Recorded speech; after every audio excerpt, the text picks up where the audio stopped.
Grudgingly, the Muslims considered the pilgrimage complete and headed back to Medina. Muhammad had compromised on every major point in the treaty, but he had won the most significant concession. In return for postponing their entry into Mecca for a year, the Muslims had secured 10 years of peace and official recognition as a political entity. Muhammad had proved himself as capable a diplomat as he was a religious leader. There was wisdom in the treaty, because one of the things that was promised to the Muslims was protection as they moved throughout Arabia. But they would not be harmed, that they could move freely. And what was gained most greatly from that was the dawah, the teaching of Islam. On the way back to Medina, Muhammad told his companion Omar, "I have received a revelation which is dearer to me than anything else beneath the sun." It said, "Surely we have given you a clear victory." Then more and more and more people came to Islam. More and more people turned to Muhammad. It sent out a huge signal of strength, strength of purpose, utter courage, utter panache, and utter wisdom. That, of course, he could go on to fight. Of course, he could have gone on being the prophet with the sword. But there are times when to make peace is more daring, more creative, and more enduring. 1 year after signing the Hudaybiyah Treaty, Muhammad led his followers on a new pilgrimage to Mecca. After years of rejection, persecution, and humiliation, this was truly a moment of triumph. The first pilgrimage of the Muslims after Hudaybiyah must have been an extraordinary event for everybody, because the Meccans couldn't bear it. They decamped and went and sat up in the hills and mountains outside the city and watched this procession, huge procession of Muslims and some of their confederates coming on the Hajj, and as it were taking possession of the city, crying out the pilgrim cry, "Here I am, O God, here I come," with a huge cry. Then came the moment Muhammad had waited 7 long years to achieve. Muhammad sends Bilal, an African ex-slave, this lowest of the low in the eyes of the Meccans, up onto the sacred shrine of the Kaaba, what the Meccans regard as their shrine, to deliver the call to prayer. And the hills around Mecca are granite. They're set up for a sonorous voice, and the call to prayer resonates through the valley. Allahu Akbar, Allahu Akbar, Allahu Akbar, Allahu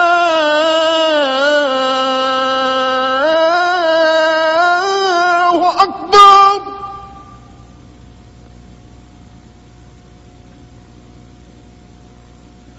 Ashhadu an la ilaha illallah.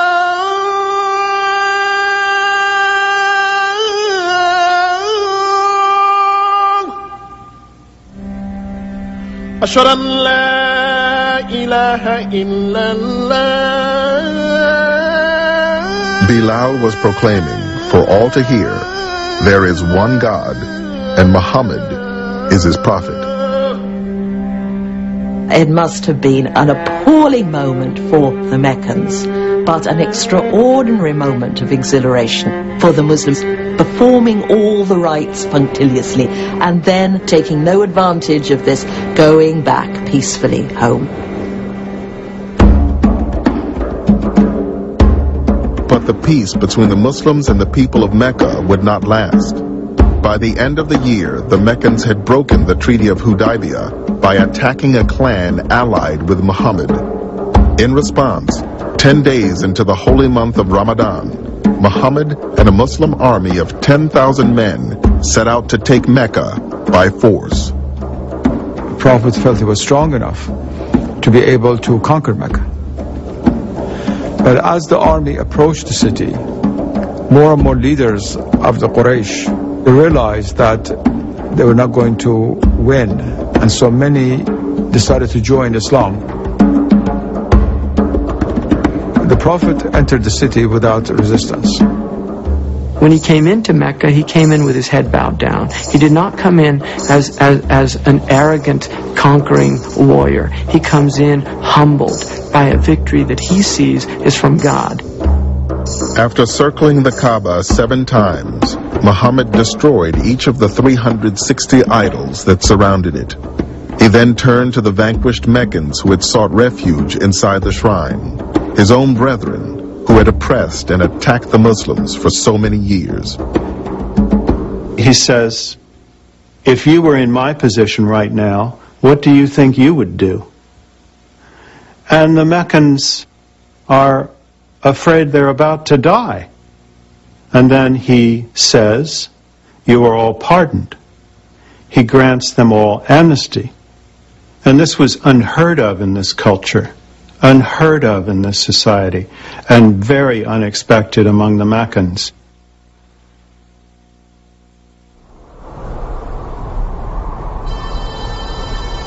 The religion that had begun in ridicule and persecution was now thriving throughout the Arabian Peninsula. But shortly after returning to Medina, Muhammad received a premonition of his death. He told his daughter, Fatima, that every year during Ramadan, the angel Gabriel recited the Quran to him and asked him to repeat it. This year, Gabriel had asked Muhammad to recite the Quran twice. I cannot but think, Muhammad said, that my time has come. In February 632, Muhammad made what would be his final pilgrimage to the city of his birth. On his first pilgrimage, he had led a few hundred Muslims back to Mecca.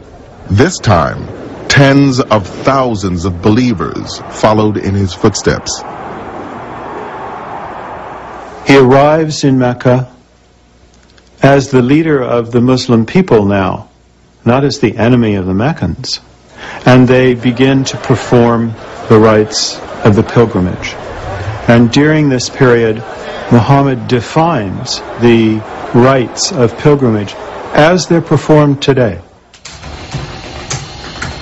Michael Wolff has written extensively about the Hajj, the traditional pilgrimage which every Muslim is expected to perform at least once.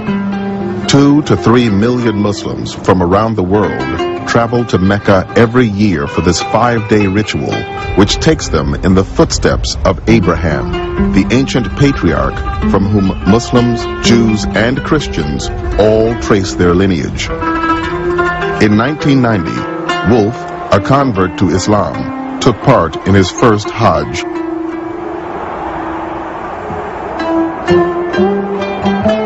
The Hajj was one of the most attractive elements in Islam to me as a non-Muslim and then as a Muslim. When I finally became a Muslim after 20 or more years of thinking it over, the first thing I wanted to do was make the Hajj. When I circled the Kaaba for the first time, I was in a state of wonder. You're there with tens of thousands of people all doing the same thing at once. You're literally putting God at the center of your life for that period of time.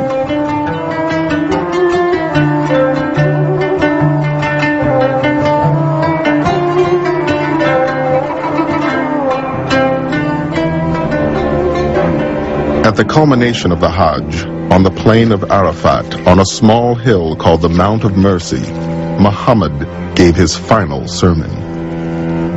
Here is a man who began his mission as this individual in Mecca, persecuted, with almost no followers, and his life is completed with a valley filled with tens of thousands of people that have accepted his message, and there he is, preaching to them his final sermon, and in it, in a sense, is a summation of this universal teaching. He tells them to be good to each other and not to violate each other's rights. for men and women to treat each other humanely, for brothers and sisters to treat each other well, and for Muslims to treat each other as brothers and sisters. And perhaps most importantly, he calls an end to revenge, to blood killing, to the vendetta, which has bled this culture terribly since he was born.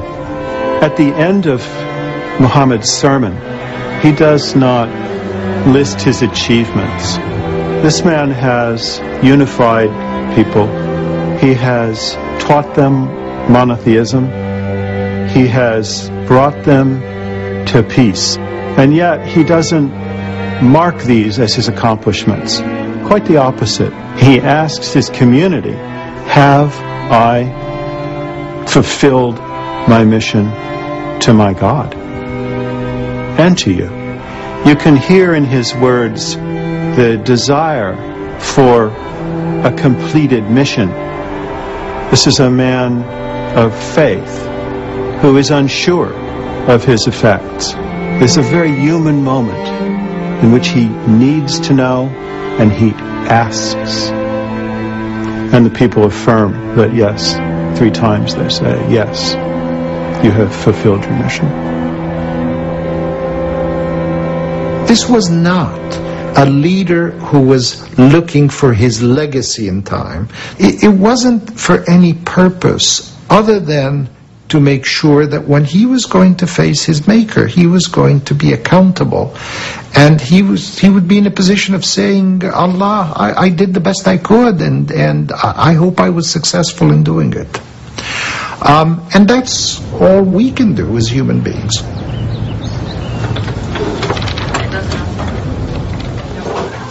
I think that if I were to say that I hope to exemplify any part of Prophet Muhammad's life, it would be the issues around the dignity near the end of life. Jenny, you have for the rest of the day? He's a good friend of mine. And I know he knows my voice. And now I know for sure he knows my voice. Hi. I'm visiting Mr. Hamoud, who is a patient that's terminal.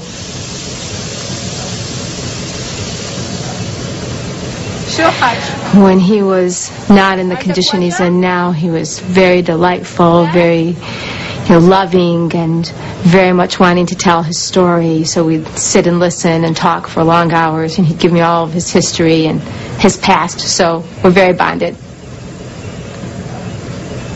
He slipped into a more terminal stage, meaning less responsive. Though he responds, he's just unable to speak.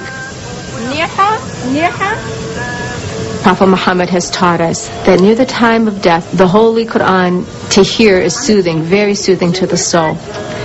And since it's a part of our lives on a daily basis anyway, we derive great comfort from the hearing of the Quran. While I'm stroking a head or I'm speaking softly, I say the things that I think Muhammad would say. Prophet Muhammad has taught us that we don't even understand, we could never comprehend the value of taking care of the ill or providing for the dying, maintaining their dignity. And I believe that that's my mission, to be the helper, to be the listener, to be a comforter in many ways.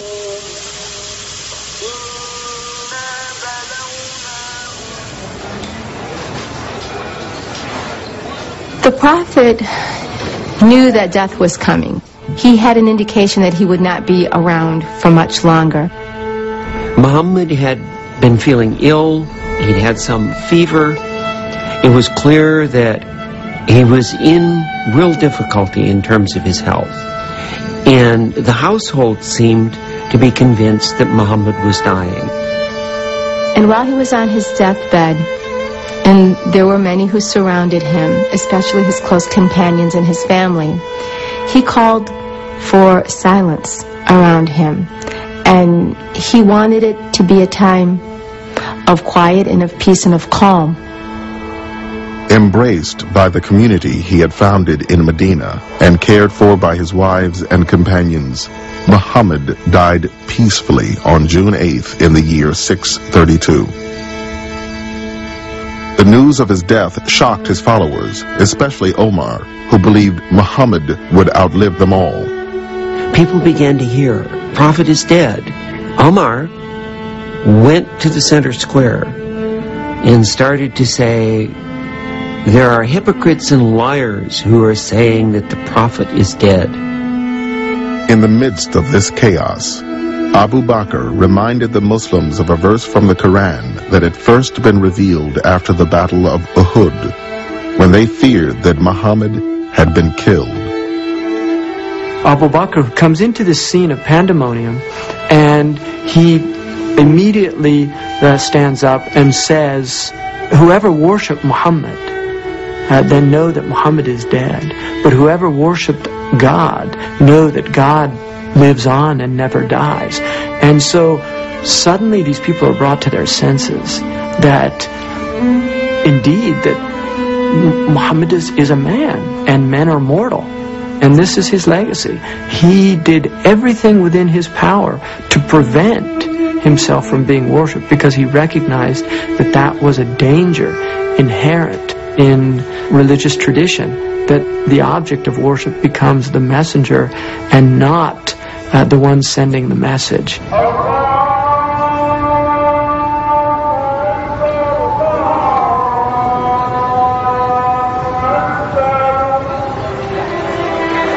Prophet Muhammad was a man, he's flesh and blood, who brought one of the most eloquent revelations to mankind.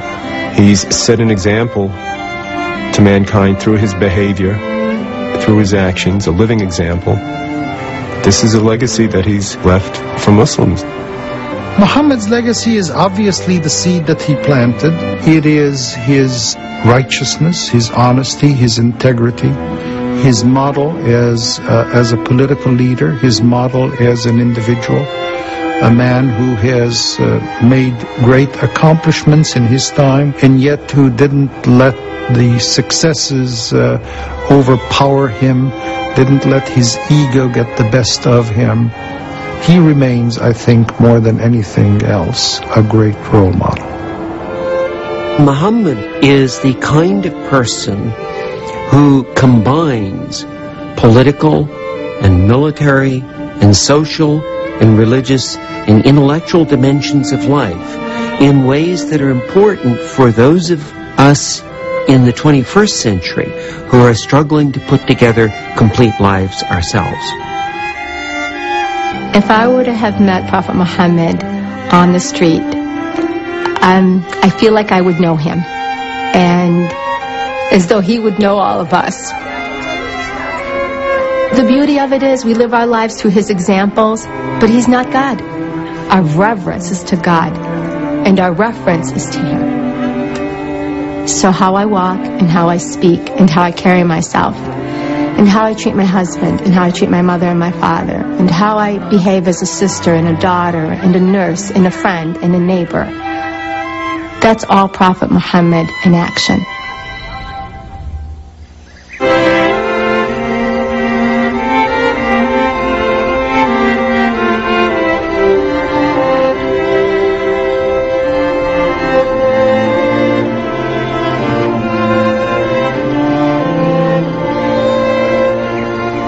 There's more about Muhammad and his legacy on PBS Online. Experience a virtual pilgrimage to Mecca, read essays by people from the program, and much more. Visit PBS Online at pbs.org